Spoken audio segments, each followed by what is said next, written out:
Hello everybody, Julian Charles here of themindrenewed.com, coming to you as usual from the depths of the Lancashire countryside here in the now EU-free, or perhaps not, we shall see, UK. And today on this, the 29th of June 2016, it's great to be speaking once again to Tony Gosling, who joined us once before back in the very distant past of 2013.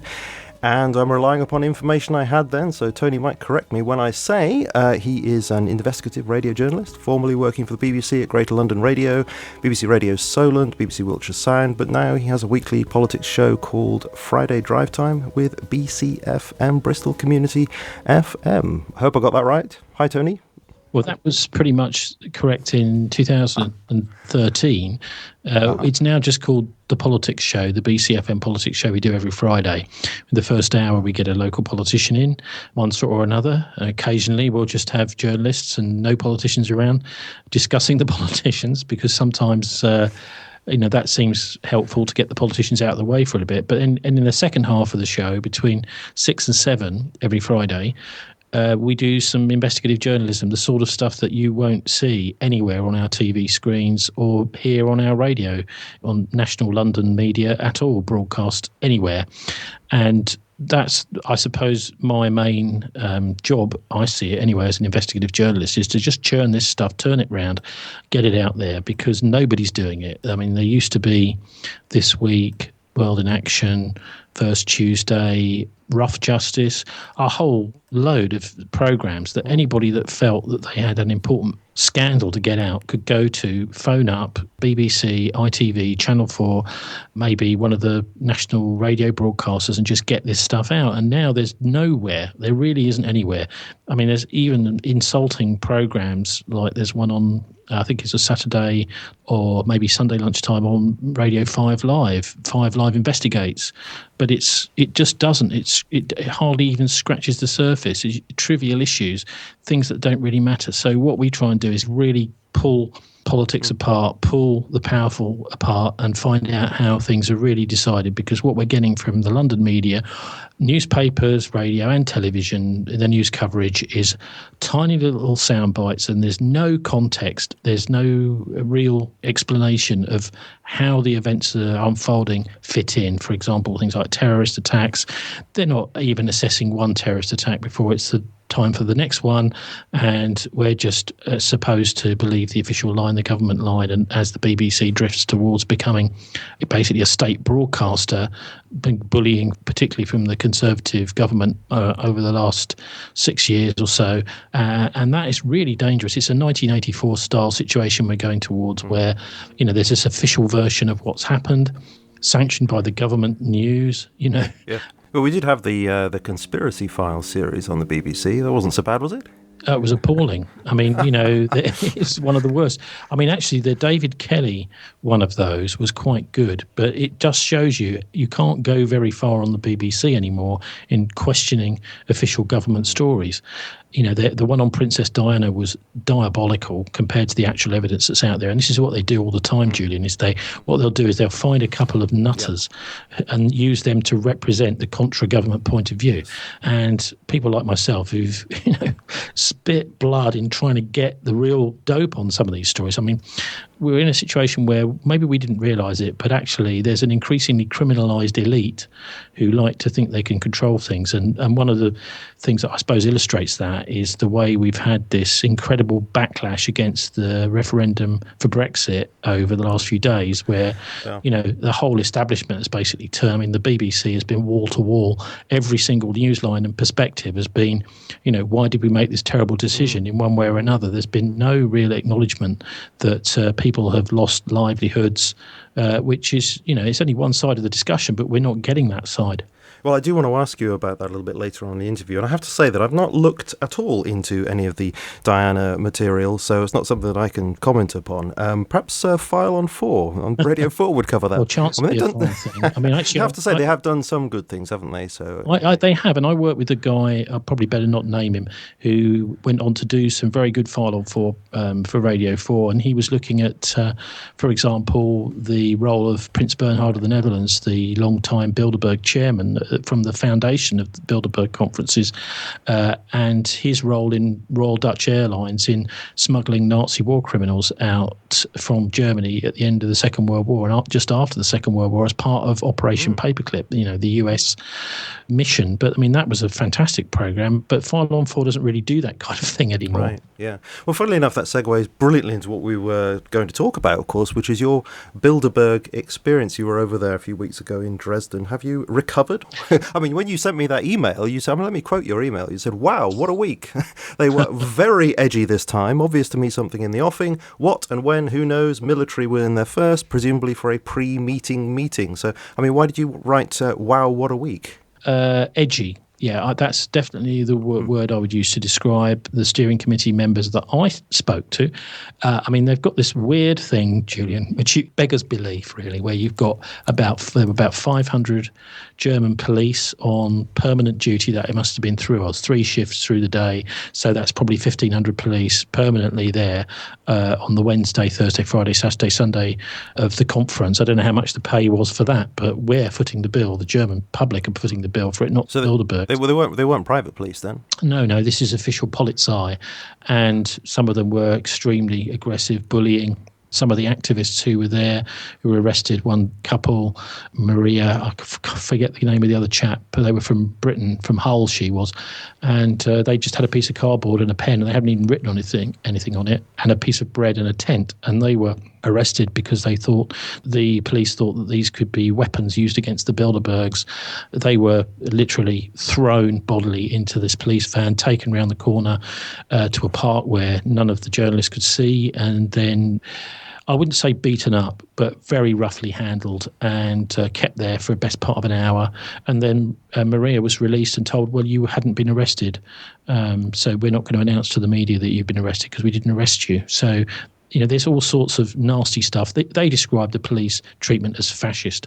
And this is no mean word in Germany to be using. But look, the point being, you've got all these cops, these 1,500 police every day over the 3 shifts, policing this conference, massive amount of policing and all around the edge and these big fence.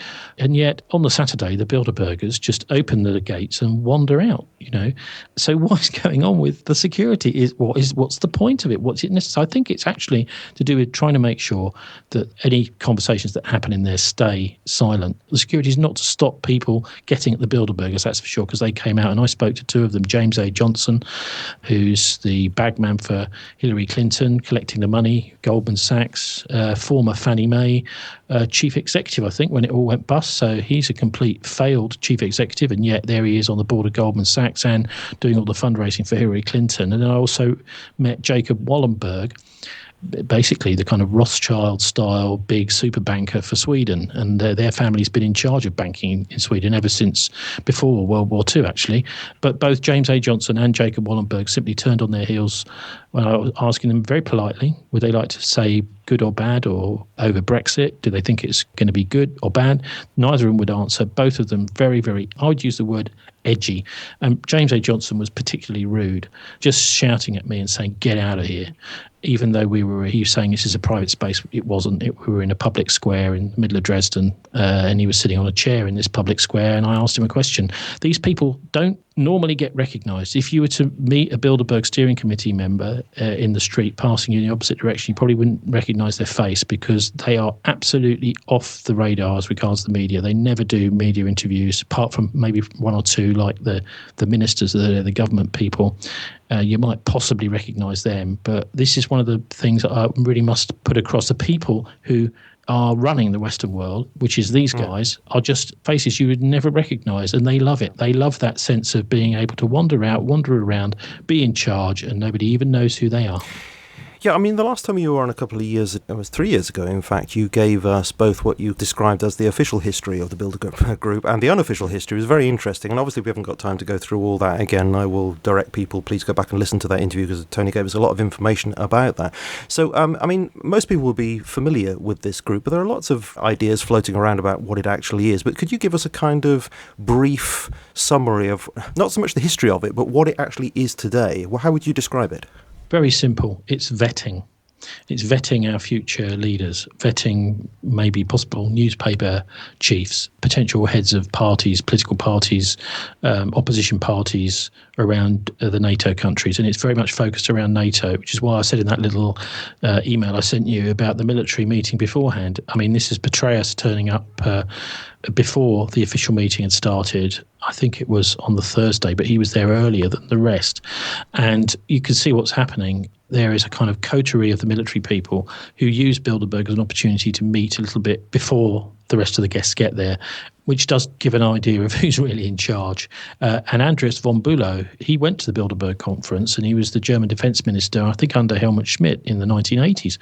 He was saying in the German press beforehand, very interesting, I thought, he's saying, look, and this is one of the things I've thought for years, it's great to hear someone else saying it, really, especially a former defence minister of Germany, that they pitch it out as something that's about social policy. In fact, that's quite right. If you read their press release, which now does go out to the press rather than gets hidden by the press, as it did when I first started looking into things, is that they're saying it's about social policy. No, it's not. It's really about war.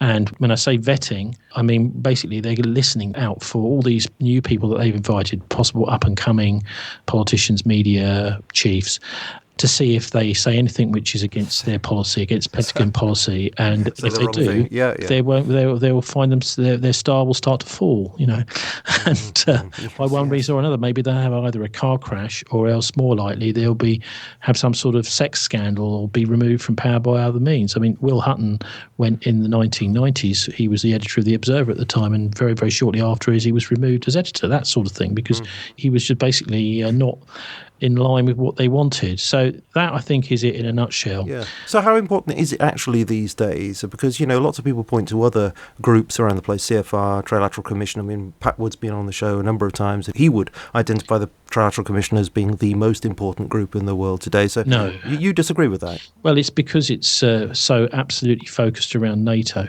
And NATO is so absolutely focused around the deals done between the Nazis and the traitors within the Allies at the end of the Second World War. I mean, if you look back at, there's a great quote actually from a guy called Paul Hauser.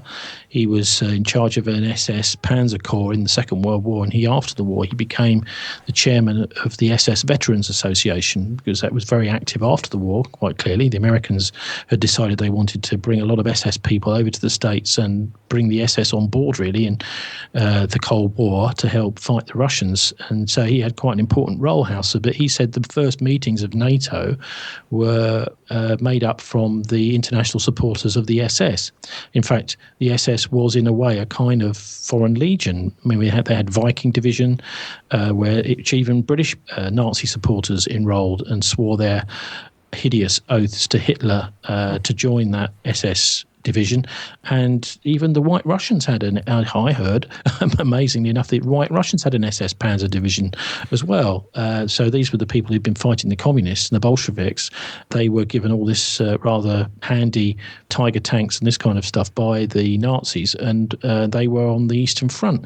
At the end of the war, they were sort of twiddling their thumbs, and they ended up going to South America after having threatened the Swiss that they were going to start blasting Switzerland with their panzers, and the Swiss, of course, gave them a lot of money and safe passage instead, and they swapped them for all their tanks. So there has definitely been a big international contingent in the SS during the war, and these people were brought in to start NATO. So that's why I think Bilderberg is more important than the Trilateral Commission, which includes Japan and these more peripheral to NATO countries. I mean, it's one level down, Trilateral Commission, I think, from Bilderberg. The Council of Foreign Relations is a national body in the US, just like the Royal Institute for International Affairs is in England. Bilderberg brings them all together and allows the people that really try and decide things, the Kissingers of this world, the military-industrial complex that makes money from war. And it's purely, I think, actually purely profit motive. There is maybe a spiritual dimension to all the bad karma around it, but that's basically what they're doing, is they're making money out of wars. So they need to have constant new wars in order to keep the old machines grinding and making weapons, selling munitions, killing people. This is where they get off and where they get their profits. And you've said, I think I've heard you in some interview recently say that they've had a tremendous influence upon the mainstream media in the West since really from their very early days. That's why it wasn't reported on for a very long time. Is that still a speciality of theirs, to dominate the media? let's look at the very first German invited to Bilderberg in 1954. Thomas Müller, I think his name was. He was a lawyer, listed as a lawyer, but Klaus Kopf, who was a political scientist, discovered that he wasn't actually just a lawyer. He was on the list for the first meeting in 1954. He was also the founder of the Frankfurter Allgemeine Zeitung, which is one of the main newspapers in Germany. I mean, they have a different system, a much better system in Germany, where the big regional cities have their own national paper. We concentrate all ours obsessively in London, which is a total disaster, of course. You know, there used to be things like the Manchester Guardian, which were a national paper coming from Manchester. The Glasgow Herald is much better than the London papers because it's coming from the regions. We need an international and national perspective from the regions, definitely. And it's extremely unhealthy the way it's concentrated. It's interesting that the paper that you've just mentioned there, I believe that was the paper where the editor, Udo Ulfkotter, said that he and others around Europe have been paid basically by the CIA to put stories into the media. Exactly. Right, yeah. Anyway, so this guy was the founder of the Frankfurter Allgemeine Zeitung in 1954, and he was at the first ever Bilderberg conference. So he knew which side his bread was buttered on, and they had him under their thumb straight away. One of the fascinating things Klaus told me about, first of all, he was also saying that his head of peace studies at Hamburg Peace Studies Institute told him, Bilderberg decides on peace and war. You better not study this, otherwise you might have some personal problems. And anyway, you won't find out anything about it. And if you do, you will have personal problems. So don't study it, whatever you do. And if you do, your career will be over before it's even started. That's what Klaus was told by the head of this institute in Hamburg. But he was also told by Rudolf Müller's former secretary, who was the only person still alive who could remember the 1950s.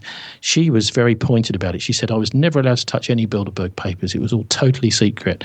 And that it's lovely to meet Klaus over there, but this is the killer as far as I was concerned, that he was invited by the head of the Secret Service in Germany in 1954, came to him personally to invite him to go, and holding his hand when he came to invite him in early May 1954 was Cardinal Frings, who's the Vatican's representative in Cologne in Germany. So what you've got there is the Vatican inviting the first newspaper man to the very first ever Bilderberg meeting. I was pretty stunned. Tentacles all over the place. But I mean, how did they ever get to be heard about in the mainstream media? Because I mean, thinking back to the beginning of the 1990s, I heard about its existence on the Dr. Stanley Monteith Radio Liberty programme. That was mentioned like, it was a conspiracy theory. That's how it was treated by anybody else at that time. But then it became, is it mid-1990s? It came out in various ways. How did that happen? Well, probably when I built the Bilderberg.org domain on the internet and started putting up lists of them, because there have never been proper lists up online before that. I mean, this is the early days of the internet. And yeah, but how did the mainstream pick up on that? Presumably they weren't interested in what you were doing? Well, okay, I mean, I don't know if they still have picked up on it properly. Certainly, I mean, we can only talk about the British press because we don't necessarily read things like the Dutch papers, the Italian papers and that sort of thing. And many parts of the coverage either say it's kind of this air of mystery, nobody really knows what is this organisation. Or the other way it's spun is that it's just some sort of crazy conspiracy theorist's nightmare or whatever. There's some load of rubbish talked about it, like it's the moon landings or something. Well, so people still talk about it like that? Well, they compare it to that sort of conspiracy theory nonsense. But look, the conspiracy theory meme was manufactured in 1965 by the Central Intelligence Agency in the US because people were getting close to the truth about the Kennedy assassination, and there were assassination theories were rife in the American newspapers, and the CIA decided we were going to have a new term, conspiracy theory and conspiracy theorist, to brand the people and the theories that they're coming up with about the Lyndon Johnson and the CIA and the FBI being behind Kennedy's assassination, which of course they were. So this is just a trick, psychological warfare on the public via the national media in order to divert people's attention. And so it's kind of mollycoddling really, to try and make people think that there's nothing wrong when there is. Yes, I wish I could bring up that particular... There is a document, isn't there? I just wish I could bring it up. I think it is just here. It is CIA 1035-960, Countering Criticism of the Warren report. That's the one, isn't it? The Warren Commission, yeah. And it's great you quoting these numbers. I did an interview over in Dresden. I mean, sometimes you're listening to someone talking to you and this is very rare, but my jaw dropped when this guy started chatting. I think he was a lawyer. His name is Volker Reusing, and he's from Wuppertal, and he runs something called Unser Politik blog. I'd never come across it, and I would never have come across it probably if I hadn't actually been to Bilderberg and met the chap. But he was giving me a whole rundown on some stuff which he was using those sorts of, this clause, that number, this law, this date, and all this kind of thing. And it is important to use those references because it enables you to check it up. And I did check it up, and he was right. The European Union has brought in new laws without anybody realising, particularly the mainstream press, which enable politicians and other powerful people who've had things written about them in the press which are true but which they don't like, enables them to then sue the journalist and the newspaper for not doing a data protection impact assessment, because the data protection impact assessment should include in it an assessment of whether or not the person is going to be upset by what has been printed, no matter whether it's true or not. So these can go up to millions of euros of fines on individual journalists and newspapers. So this is basically a recipe to destroy any kind of free press. Now, I think that we should know about that kind of law that's been passed. The other thing he was looking at was what they call nation-state bankruptcy procedure, which is where a country like Greece or possibly Britain or any other country that can't pay its debts to Deutsche Bank or to HSBC or whoever it happens to be, then they go through basically a kind of commercial bankruptcy procedure in the courts. And this is law that's been passed through the European Parliament but has been not reported at all. And the only country, he said anyway, I haven't checked this part of it, but he said the only country that refused to agree to this nation-state bankruptcy procedure was Germany. And so Germany is allowed to keep its civil service, keep its police and keep its army, but all the other countries are only allowed to keep their parliaments and the sovereign state itself, and not the rest of it. All the rest of it can be privatised when the state goes bankrupt. Now, I think we should know about this kind of thing, and it just shows you how woefully inadequate our press is and why it's such a wonderful thing to go to the Bilderberg conferences to meet people who really care about our future, proper citizen journalists, rather than these, I think, actually morons, a lot of them, that are working for the mainstream press. And I think they're deliberately employed because they don't ask questions. So those are two pieces of European legislation that have been passed. Yes, both of them. Give me the links to those, could you? Yeah, you can look it up on Unser Politik blog. And the guy's name's Volker Reusing. The interview I did with him is online. It's called Bilderberg Exposed in Dresden 3.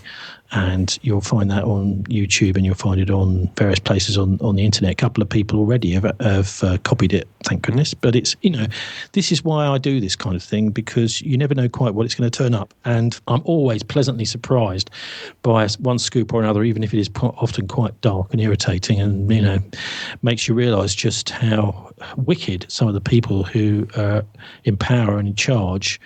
Basically, they are treating us almost like farmers farming animals. It brings to mind Animal Farm and Orwell. He also has another thing you said in the email, actually, I didn't quote. It does seem like that's the way they look at us, is that this is just a machine that is processing people. They want a whole bunch of people as slaves, effectively. And if they start stepping out of line, whether it's journalists or politicians, they're just going to lose their jobs. So, there is a criminal elite who are basically protecting themselves. It's a gang, effectively, that are running the Western world. And I'm not saying that the Chinese, the Russians, etc., don't have gangster qualities. I think they do. But I think we are making all the running in the West, and we really need to be ashamed of ourselves and put our own house in order. Well, this brings me to another question. You say it's centred in the West. One of the things often said about the Bilderberg Group in the alt media is that they're intent upon world government, ultimately. Now, I presume often that's meant not so much the group itself, but made up of people who, by and large, at least in the inner core, share some sort of ideology of world government. Would you say that's actually fair to say, or is it really centred and concentrating really on Western parochial matters? Well, you're sort of bringing back some of the cartoons that I watched as a teenager, a young teenager, I must say, that I used to watch on the telly, where you get some sort of, he wants to take over the world, yes. Some kind of crazy madman. Well, it isn't quite so crazy, because these people are hooked on power. It's like heroin. They cannot do without it. And I think that's partly because of they're criminals, and they know that at some point somebody else might have the power to put handcuffs on them and put them in jail. So it's quite a kind of vicious circle that they're in.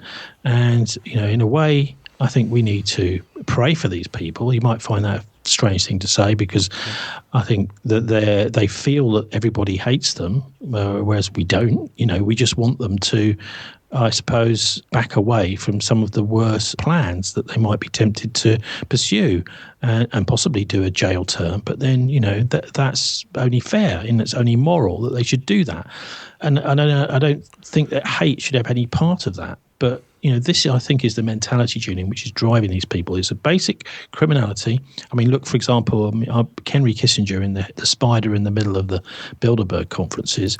I mean, he's been involved in massive crimes, responsible for the deaths of millions of people, very much involved in this whole sort of war on terror mentality. And he's then coming out and saying, I don't know if this is a good idea.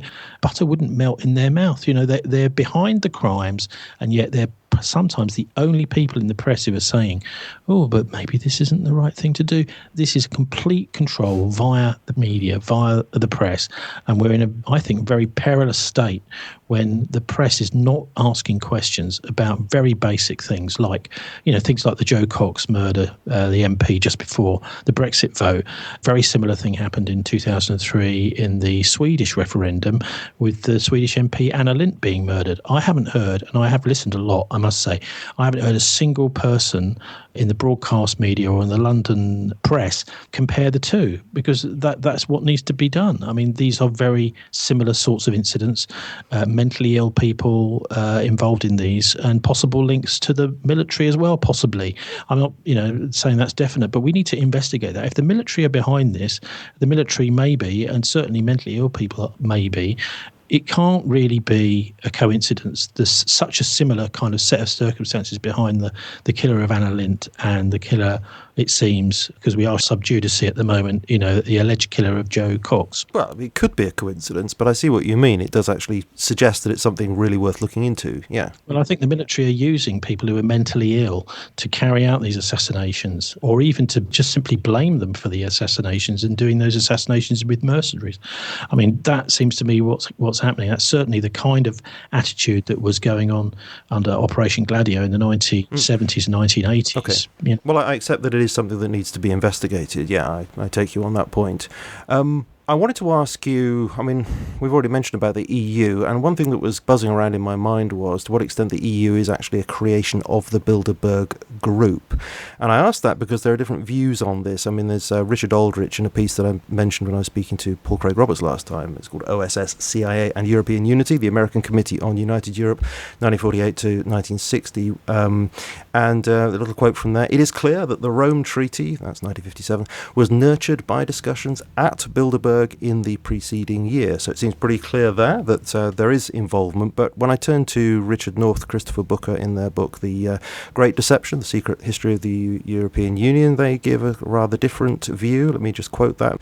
The many of its, that is the Bilderberg Group, members played an active role in the history of European integration, and decades later the supposed influence of the group was to become the focus of popular conspiracy theory. But as such, the group played no direct part whatsoever in the integration process, which began with Monnet's Schuman Plan in 1950, 4 years before the first Bilderberg meeting took place. So who's right on that? Well, look, the Treaty of Rome was formed effectively put together by the Bilderbergs, and the Treaty of Rome was mainly between the Italians, the Axis powers, and the Germans. The French involved a bit, mostly Vichy French, to put it together. That's absolutely clear. There's one brilliant source for this article published in the late 90s in Lobster magazine, Mike Peters, Bilderberg and the Project for European Unification. I mean, he spells it all out. Mike is an absolutely wonderful guy. He's a professor of sociology. He's retired now at Leeds Metropolitan University. And he does an academic paper like no one I've ever seen because it's witty. He even uses, because the film The Silence of the Lambs was around at the time, and he has a whole kind of heading for his academic paper. I use the word academic, in big inverted commas, the silence of the academics. And he's saying basically, look, this is just completely taboo within academia, and how disgusting it is that these people call themselves international relations professors and students and authors and just don't mention the Bilderberg because it's right in the middle of it all. No, they were definitely behind the EU, and Paul Craig Roberts is right on that one. Okay. Interesting stuff. Now, I wanted to ask you a little bit about the official agenda that was published, 9 or 10 items that I've got here. Can I ask you a couple of things about what you think may have been talked about? Of course. Is anything about genetics on the list there? Genetics? No, I don't see that. That's funny, isn't it? Because we overheard a conversation of one of the Bilderbergers talking about genetics. Tell you what, technological innovation it might have come under. Well, that's 1,000 things, isn't it? I mean, that's artificial intelligence, that's taking over governments, using Palantir technologies. I think they deliberately skew that list that they give out to make it look less worrying than it is. And it is worrying. Look, one of the things I learned from an American German who was over there at the conference was, and I totally agree with him now, he just pointed it out to me, saying, look, Eric Schmidt at Google has taken over from David Rockefeller. The Rockefeller family were the great monopolists of the United States, the cartel people, and Paul Manning writes about the cartels in his book, Martin Bormann, Nazi in Exile, and about the deals done between American Nazis, and there were plenty of them around, and the coup in 1934, they tried to kick out Roosevelt, for example, and that's basically what we're dealing with is cartels, people who've decided they are owning all of our industry. This is why small businesses are going down and down and down. Only big business is going to be allowed to survive. Money making is a cult. Power is a cult. But look, the point being that the old monopolies of Standard Oil and the oil industry, which were broken up but not broken up, of course, they all work together, these big oil companies, they're now being replaced by the internet monopolies. So the people like the Bilderbergers, the really powerful people, have decided that they're going to control the media, and they're going to do it through people like Microsoft, Google, Apple, possibly. But it's made, there had been a lot of competition between Microsoft and Google for a long, long time. If you look, you'll find just earlier this year, February or something, loads of lawsuits by Google against Microsoft were dropped, and suddenly they're being all friendly with each other. This is because they're now part of a cartel, and they will make arrangements just like the Nazi cartels did, people like Thyssen, Krups, IG Farben and Standard Oil, whereby all contracts which are commercial or government contracts are shared out equally amongst the cartels. So there will be no real competition whatsoever. David Rockefeller himself said, actually I think it was John Rockefeller, his father, competition is sin. That's the result of deregulation. But this is quite scary because this is the whole future of the media, the press, which is all going towards the internet effectively in all sorts of different ways, digitally certainly. This is where we're going. Google and Eric Schmidt represents, and all the other technology companies that have been to Bilderberg, Amazon, we're talking about LinkedIn, Twitter. There are several others. Obviously, Microsoft is a big one, but they are basically going to run things in the future as a cartel. And I think that's one of the messages I would take home from the Dresden meeting is we need to stop that. And this very much dovetails with one of the other things that was said about that meeting, that they talked about Internet ID, a Europe-wide Internet ID card being issued.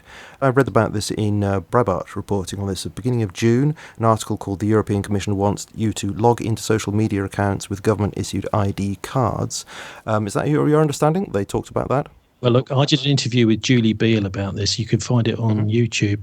She's just a mum, single mum. And this is the thing I love about journalism. Sometimes you find some people who are just on the ball, and she did a brilliant interview with me. This is about 2 years ago now, maybe 2.5 years, and it is extraordinary that this ID system, which of course could possibly be linked with the chip and pin in our cards and eventually into a microchip implanted into our bodies, that this is going to be owned and controlled by private businesses, private companies companies. And of course, the problem there is, this is going back to, effectively, Julian, what is the ancient Egyptian system of money, where you don't have anything which is actually valuable. That is to say, a coin or a note even, which can be exchanged for anything. You're just part of a ledger system. They have a ledger system, which is what the ancient Egyptians used to have, a credit kind of system where they checked to see how much money you got, and then you were allowed to do stuff with it or not. So you don't have anything that's actually of any intrinsic value yourself. You don't have any rights to it. You're just a number on a board somewhere. And that's where we're going with all this stuff. And it's all going to be controlled by private businesses. Now, this is tyranny. I mean, if Adolf Hitler had had this kind of system, just think of what he could have done. I mean, this is exactly the same kind of thing. And just take a look at Edwin Black's book, IBM and the Holocaust, if you don't believe me, because IBM were working with the Nazis right the way through and up to the war, making money out of the systems that the Nazis were using, privately controlled holorith machines, punch cards machines, which they were using to find out where all the Jews were and to go and arrest them. It's a very frightening precedent. I totally agree with you. Yeah, but you see, this is in spades. But how do we know that the Bilderberg meeting was actually discussing this issue? Well, we don't.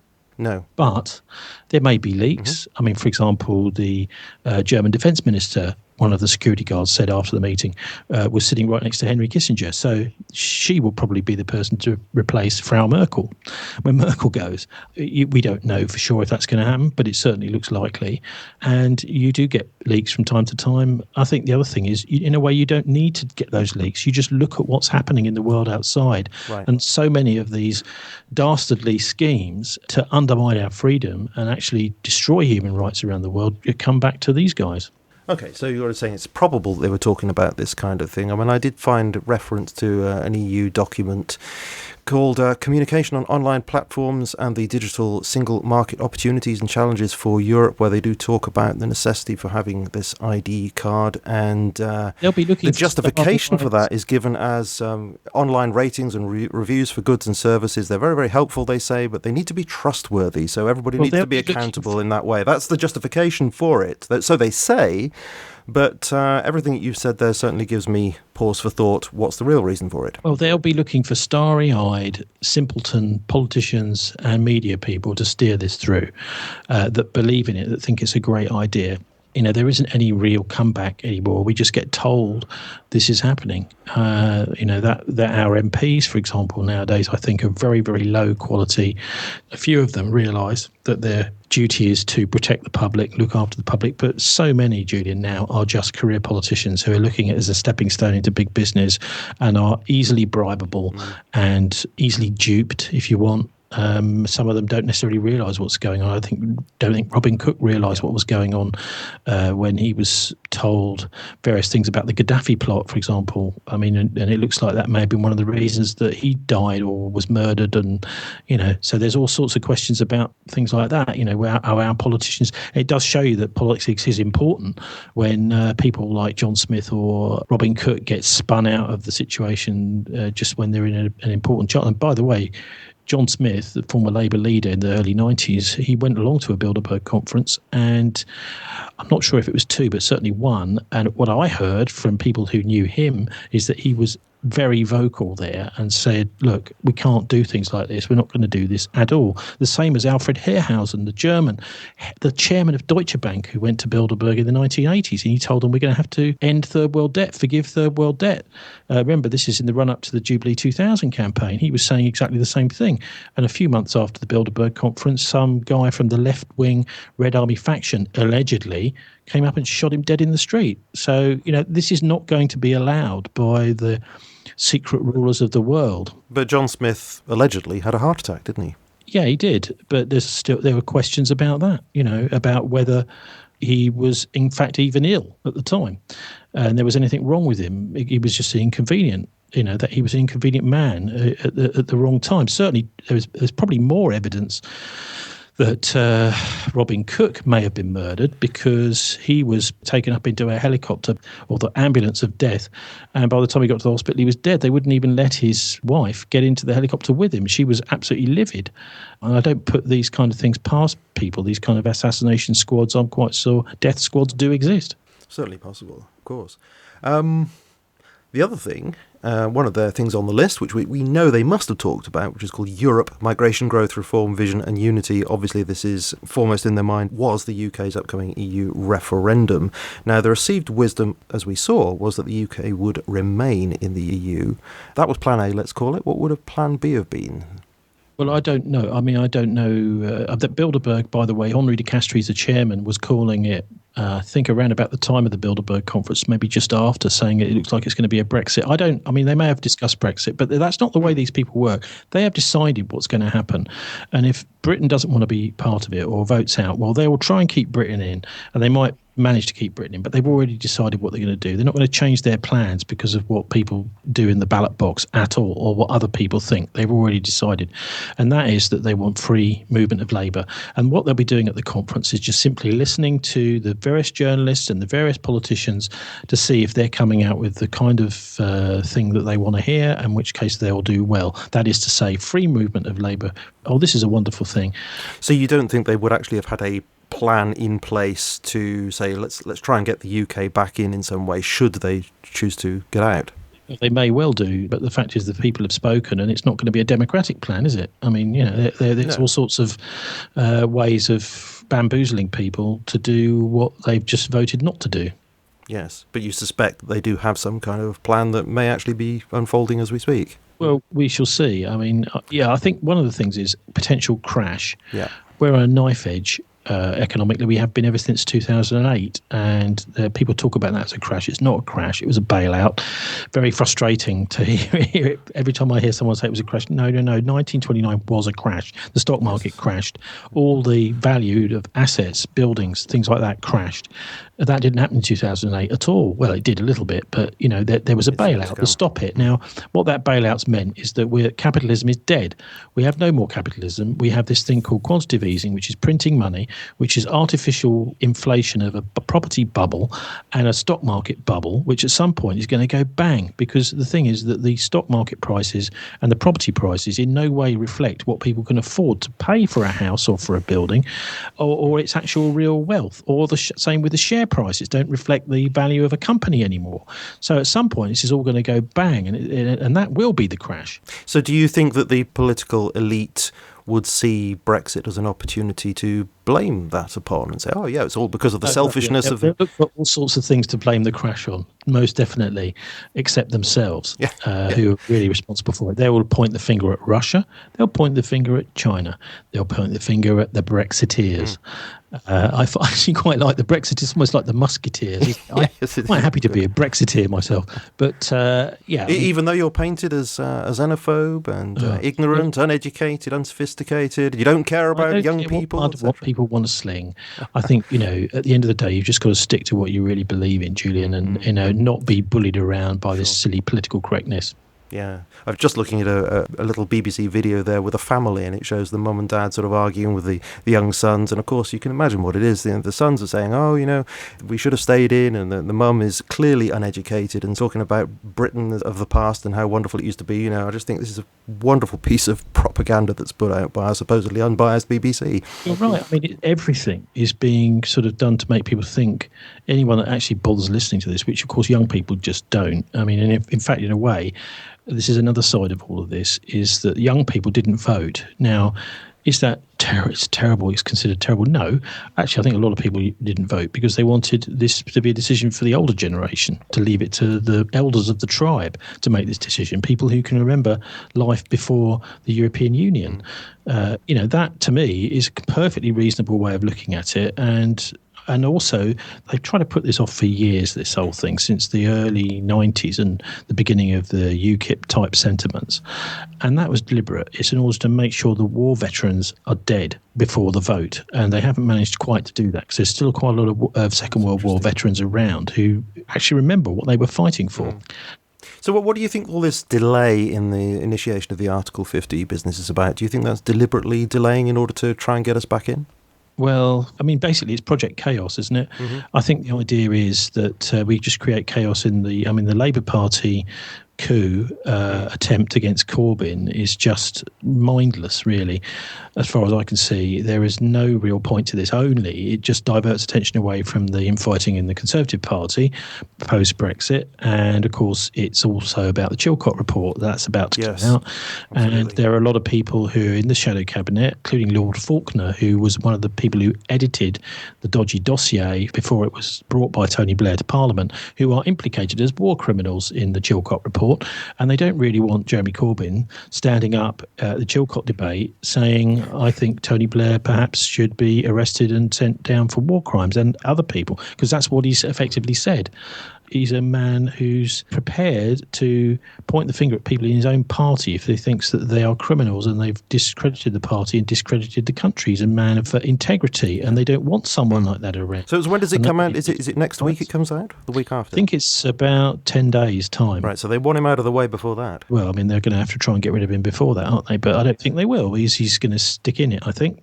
Yeah. There's lots and lots of rumours and psyops going around from the Daily Mail and people like that saying, oh, no, he's going to go. We've just heard a rumour, blah, blah, blah. And that's how these psychological warfare people work. They just lie, as they do it when they were trying to get Gaddafi, just as there was a kind of rallying point in Libya when Gaddafi was about to be surrounded, etc. There was a point where a lot of people could have come to Gaddafi's aid, but they put out a whole load of stuff on the internet and on the radio in Libya saying he's already dead. So that was just a lie, but it was a lie that was well timed in order to stop people who supported Gaddafi coming to his aid.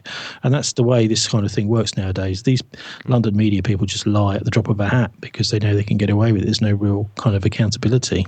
Once you've got a media which is simply doing as it's told, and it's easy to get rid of journalists who tell the truth, then it becomes very, very difficult to have, I think, any kind of real democracy. That is to say, government that actually reflects the real will of the people. The government just gets taken over by an oligarchy, a warmongering oligarchy. And that seems to be the message behind what's happened to Labour over the last few days, is Labour Party MPs, not the membership, the MPs, want the party to return to an oligarchy-style pro-war party.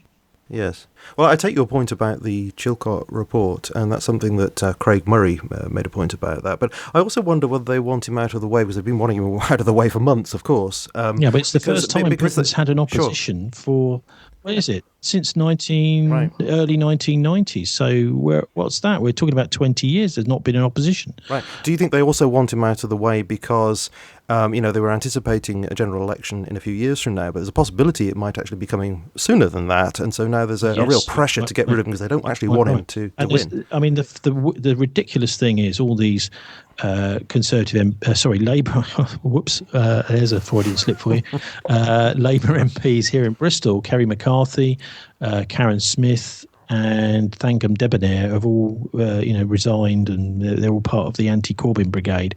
But what they haven't said as part of the attack on Corbyn is, look what he's done since he became leader. He's doubled, literally, pretty much. I mean, actually, that's since the election last year, but he has pretty much doubled the membership of the Labour Party. So half of the members of the Labour Party are people who've joined because of Jeremy Corbyn.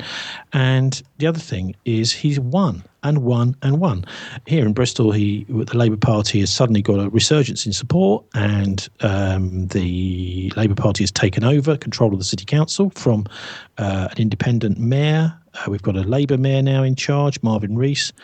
They've taken overall control of the council. They've got more councillors than anybody else, where they didn't before, and they've got a Labour mayor. Also, they've got a Labour mayor in London. Corbyn is going great guns. So these Labour MPs are just a vestige of the previous selection system under Blair. They are. I mean, people say, oh, he's not a Blairite. They are Blairites because they were put there by the Blair system. So you're convinced that the grassroots support would be sufficient. So if there is another leadership campaign and whatever the word is, that he would actually win again?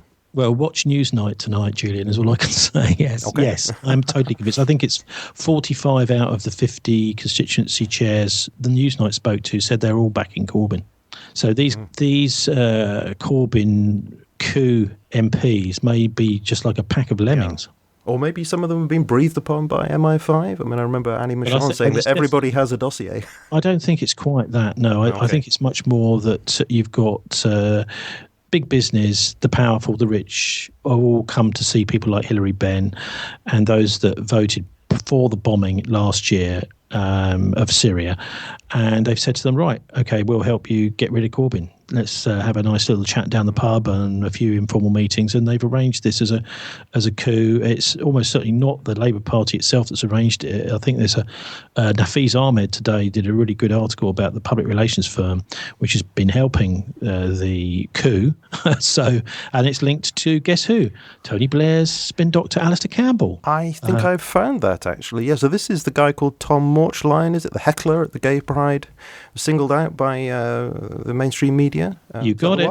That's the one. Yep. So this is the way the world really works. Portland Communications. I went to their website and it says there, we craft convincing narratives and focused messaging, which we use to create compelling content, including speeches, opinion pieces, interactive graphics and reports. And we deliver this content to inform and persuade the audiences that matter. I thought, yeah, indeed. And I found that Alistair Campbell is indeed one of the Strategic Council. Quite right. Yeah, so what they're doing is they're just using basically hostile takeover tactics in the middle of a parliamentary opposition party, Her Majesty's opposition. So this is the way we're going. I think Corbyn will stick in, hang on in there, because he's a man of principle. And thank God I actually met him once. I'm happy to say this was in a Press TV studio in the Iranian English language broadcaster. And it's awful, but it sounds like I'm bragging, but I'm not, okay? But this is my only ever encounter with him. We did a joint programme which was reviewing the papers together. And I sat down in this place and I said, I'm really sorry, but I recognise your face, but I can't put a name to it. So what is your name? He said, I'm Jeremy Corbyn. And he's a really sweet guy, actually. So my name's Jeremy. I said, so sorry, Jeremy. He says, I know who you are, Tony. But it was a lovely encounter and a lovely programme. And it was just beautiful to get a chance to share some time with a man who's absolutely genuine. And let me tell you, when I was working in Greater London Radio with cabinet ministers and all sorts, interviewing them, and you can tell whether someone's a selfish MP or not a mile off. And I would say something like 75% of them are just in it for career prospects, and we need to get rid of that 75%. Otherwise, we're going to hell in a handbasket. I've got to just throw this in because this was, obviously this is really facetious, but another way that was suggested possibly in humorous tone of getting rid of Corbyn was, I'm going to quote here Frankie Boyle. He wrote this back in August. We can safely assume that Corbyn is no longer on the establishment's Christmas card list, but he has been added to their other list, right below the crossed out name of Dr. David Kelly. Oh, God. Well, it's That's true. Typical of Frankie Boyle, but I thought, there's something to that. But the real battle here is a spiritual battle, I think, between freedom and slavery. Yeah. And this was the same sort of battle which was understood by the early church. I mean, it was basically an underground movement, Julian, up until 320 something when Constantine, it was, basically you had to use secret signs. If anyone found out you were a Christian, you would be stuck on a pole and set fire to and light the way into Rome. That was be your your secret signs now are on the back of cars, aren't they? And there's this pathetic Darwin fish in competition. Yes. Well, I mean, there's always got to be some kind of counter move, because actually I think in the dark side spiritually, everything they do seems to be some sort of attempt to mimic the actual correct way of doing things, the real way. And that's where I think we get this kind of ridiculous libertarian kind of idea of liberty, which means doing what I want. It's not about that. It's very, very simple, and it's all boiled down in Galatians. Love thy neighbour as thyself. And if you don't do that, may as well not even bother getting up in the morning. I think that's basically what all of these MPs and everyone that's trying to build a better future needs to focus on. And also Article 25 of the UN Charter, which is very simple. It's saying we all need this basic, actually it says a bit more than this, but everybody on this earth needs shelter, food, water. And let's just engage ourselves with the mission of making sure everybody gets it, because it's well within our capabilities, very simple to do. Let's just get on and focus on the positive and make sure everybody gets human dignity. That seems to me an important message which is getting lost in so much of the rubbish coming out from the occupied media. Yeah. Well, I agree with you, and yet even messages like that can get taken over by corporate interests, can they not? As indeed we've been talking to Pat Wood about that kind of thing, about the UN's good intentions being taken over by corporate interests. So even that's open to abuse as well. But let's hope there is still some goodness in the human spirit. I don't think putting a roof over your head is really open. I mean, let's just make sure everybody's got somewhere to live. I mean, we've got people living in tents, in shop doorways, and being bullied as a result, so let's just move humanity forward using Article 25 and the similar kind of sentiment as the way to do it, because we don't need to be paying all this money for Trident, for wars. No, it's all just a game. It's been going for centuries. We've got to overturn it. Absolutely. And I would just like to wind up maybe by talking about one of my well, I won't say heroes because he's not quite a hero, but he's somebody that explained a lot for me. He's Bill Cooper. He was a broadcaster in the United States in the 1980s and did this amazing thing, which was to actually predict the 9/11 attacks back in July of 2001, saying there was going to be a big attack on America and they were blaming it on bin Laden. And then just a couple of months after the 9/11 attacks, he was brutally gunned down by the FBI outside his house in Arizona.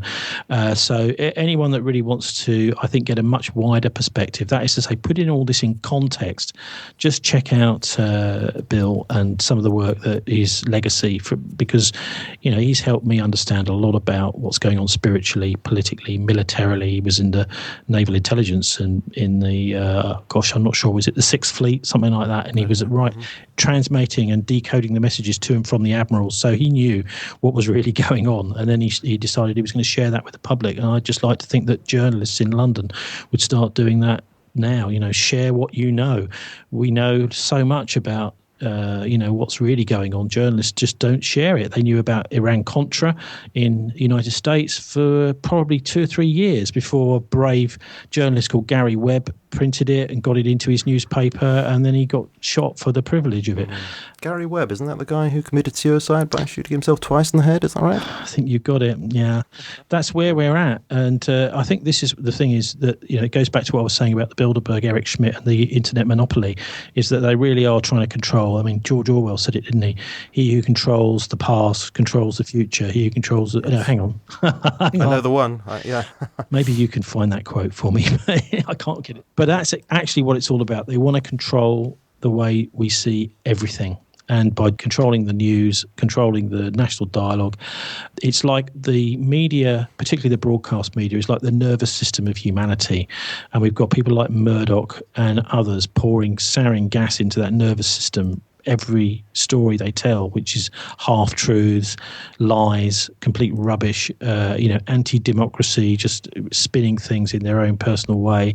The media is a giant corporation, most of it just like anything else, and corporations want to feather their own nest, and they don't really care that much about the viewers and listeners. I can't find that quote, but I know the one exactly you mean. So I'm going to say no, Tony. Thank you ever so much for coming back on the programme after a 3-year gap.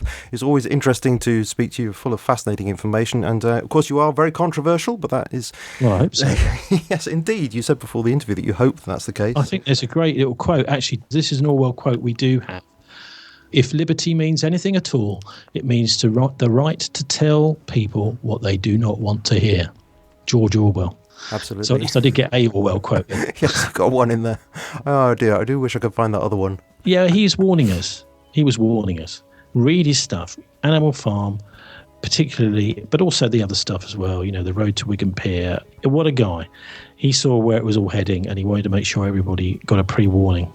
Sure. So thanks very much for inviting me on again. Thanks, Tony. Good to speak to you. Is it still bilderberg.org, your website? Still keep that going? Week, the best one is thisweek.org.uk. Thisweek.org.uk. And also dialectradio.co.uk. Okay, and how do people find your show? Because not everybody's in Bristol, obviously. That's on thisweek.org.uk. Yeah, you'll find it there. Either podcast to download or you can listen live on a Friday. Marvellous. Okay, thanks very much for coming on again. Good to speak to you. Cheers, Julian. Take care, mate. God bless. Bye. Okay, well, thanks for listening to that interview with Tony Gosling. Tony, as you no doubt will have picked up there, is one of those people who just has so much to share with us that it's really quite difficult sometimes for me to get a proverbial word in edgeways, but that's okay, because he's got a lot of interesting information to bring to our attention. And yes, as I said, he can be quite controversial at times, but that's a good thing, isn't it? Because, well, what would the world be like if we didn't have journalists like Tony who are prepared to ask some uncomfortable questions about what's going on in the world around us without regard to political correctness? So it's good to speak to him again. And as I said in the interview, do go back if you haven't already heard it and listen to our 2013 Bilderberg interview with him. That's TMR number 22, so quite a way back, because there he shared with us what he called both the official and the unofficial histories of the Bilderberg Group. Fascinating conversation. And you can find that by going to the interviews tab and following the drop down menu for 2013, or by going to the topics tab and following the NWO drop down item. And just before I put you in the picture as to what's coming up next week, let me say thank you again to everyone who sent messages to me of appreciation for TMR. As I've said before, it's always a huge encouragement to me. It really does keep me going here. And a big thanks to Marbles Found, who posted the latest review on TMR's UK iTunes page. Thank you ever so much for doing that. That was a lovely review, and I very much appreciate that. Marbles Found. Next week, we should be speaking with the talented visual artist and political activist Anthony Frieda for a discussion on his approach to political art, which I'm very much looking forward to. And he is a man who has many mainstream clients, such as Time, the New Yorker, Rolling Stone, the New York Times, and numerous other publications. But he also has a number of alternative media clients as well, such as Code Pink, Activist Post, Washington's Blog, Global Research, Cindy Sheehan's The Soapbox, and The Trends Journal.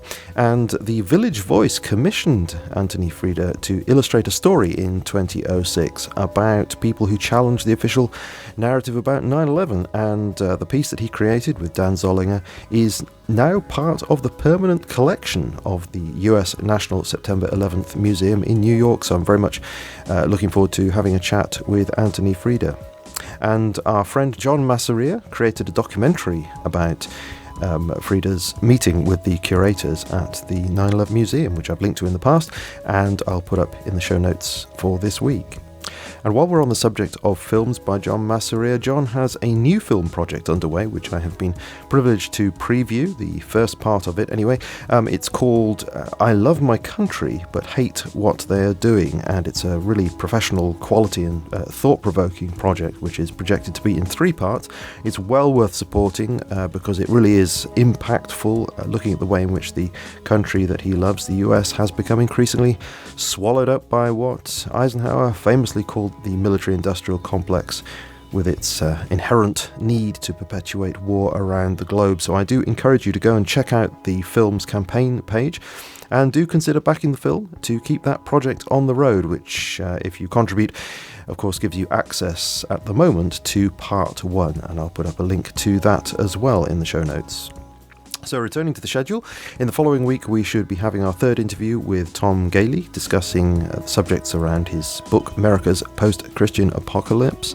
And then in the week after that, an interview with Dr. Mitch Stokes, who has written an unusual but certainly intriguing book that I'm reading at the moment called How to Be an Atheist, which sounds like some kind of training manual, doesn't it, for how to live well as an atheist or something. But the subtitle, I think, explains more. Quote, why many skeptics aren't skeptical enough. So I'll leave you with that as somewhat of a riddle, and I'm especially looking forward to that conversation because Dr. Stokes had the great fortune to study with one of my heroes, Alvin Plantinga, who no doubt you've heard me talk about, mention at least several times on the podcast. So lastly, please do consider leaving a comment and or rating on iTunes, if you like the show, that is. Otherwise, don't, because I could always do with some more, and there haven't been many actually for quite a long time. But don't forget, that really does help people to find The Mind Renewed. So that's it for today. Thanks again for listening. You have been listening to me, Julian Charles, of themindrenewed.com, and I very much look forward to speaking to you again in the near future.